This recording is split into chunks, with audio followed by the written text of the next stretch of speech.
Another budget and yummy meal from your pamilya, Mama. Gamit ang aking Instapat, pinakuluan ko na at pinalambot ang baka na nabili natin for 60% off noong August. Yes, mga mommies and daddies, basta naka-vacuum and freezer seal yan, safe na safe at pwede pa rin nating lutuin at kainin yan. Naghiwa na ako ng sibuyas at bawa at ready na tayong mag-isa ng ating karne. Dahil malambot na nga ang ating karne, huwag na nating patagalin yan at lagyan pa natin ng mga pampalasa.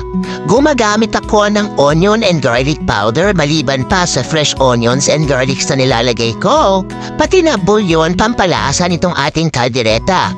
Ang recipe na ito ay turo pa sa akin ng aking daddy at ito nga ang isa sa pinakapaboritong ulam ng aking asawa, kaya naman excited na si daddy kumain para mamayang hapunan. Ang tomato sauce na nilagay natin dyan ay bigay pa sa akin ng aking pasyente at yan ay homemade kaya walang preservatives. Naglagay din tayo ng carrots at maraming cheese dahil ang turo ng aking daddy, ang cheese ang nagpapakreamy at nagpapasarap ng kaldereta. Naglagay din tayo ng kapirasong oyster sauce at dinagdagan pa natin yan ng shredded cheese. Talaga namang naaamoy ko na at ako'y nagugutom na, mga mommies and daddies, pero kailangan ko pang antayin ng aking asawa. Yan lang muna for today's video. Remember, every kissing is a blessing. Thank you for watching.